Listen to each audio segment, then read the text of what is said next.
রহমানির আজ একাদশ শ্রেণীর নবীনবরণ অনুষ্ঠান উপলক্ষে আয়োজিত অনুষ্ঠানে উপস্থিত শ্রদ্ধেয় অধ্যক্ষ মহোদয়, সম্মানিত শিক্ষক শিক্ষিকাবৃন্দ ও আমার প্রাণপ্রিয় সহপাঠীরা, আসসালামু আলাইকুম, আদাব।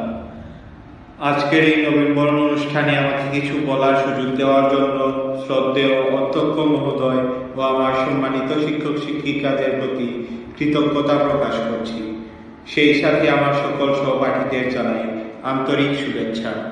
বসন্তের এই স্নিগ্ধ সকালে আমরা কলেজে সমবেত হয়েছি নতুন জীবন গঠনের প্রত্যাশায়। দীর্ঘ 10 বছরের স্কুল জীবন পেরিয়ে আজ আমরা কলেজ জীবনের সূচনা লগ্নে এসে পৌঁছেছি।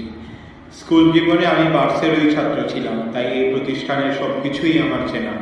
এই প্রতিষ্ঠান একটি স্বনামধন্য প্রতিষ্ঠান। আমি আজ অত্যন্ত আনন্দিত যে এরকম নাম করা একটি প্রতিষ্ঠানের ছাত্র হিসেবে আমার কলেজ জীবন শুরু করছি।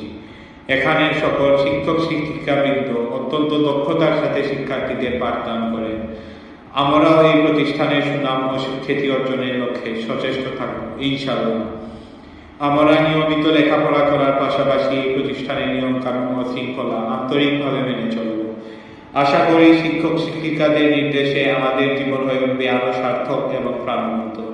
কলেজ জীবনের শুরুতেই আমাদের জন্য এত সুন্দর একটি অনুষ্ঠানের আয়োজন করার জন্য ব্রজ ভাই বোন ও আমার শিক্ষক শিক্ষিকাদের প্রতি কৃতজ্ঞতা প্রকাশ করছি। আমাদের বরণ করার জন্য আপনাদের এই আয়োজন সত্যিই আমাদের অনুপ্রাণিত করেছে। আমরা আগামী দিনগুলোতেও আপনার কাছ থেকে এরকম অনুপ্রেরণায় অভিষিক্ত হতে পারি নিজেদেরকে সৌভাগ্যবান মনে করব। নিঃসন্দেহে বলতে পারি এই কলেজে আমাদের অনাগত দিনগুলো মধুময় হয়ে উঠবে। কবি গোলাম মুস্তফা রচিত কবিতার দুটির চরণ আজ আমার প্রিয় সহপাঠীদের উদ্দেশ্যে পাঠ করছি। কেউ বা হব সেনানায়ক, গর্ব নতুন সৈন্যদল, সত্য ন্যায়ের অস্ত্র ধরি, নাইবা থাকুক অন্য বল। আমরা আমাদের মেধা শ্রম দিয়ে প্রতিষ্ঠানের জন্য সাফল্য ও সুনাম বয়ে আনব ইনশাআল্লাহ। এই আশাবাদ ব্যক্ত করে আমি আমার বক্তব্য এখানেই শেষ করছি। আসসালামু আলাইকুম। জয় বাংলা, জয় বঙ্গবন্ধু।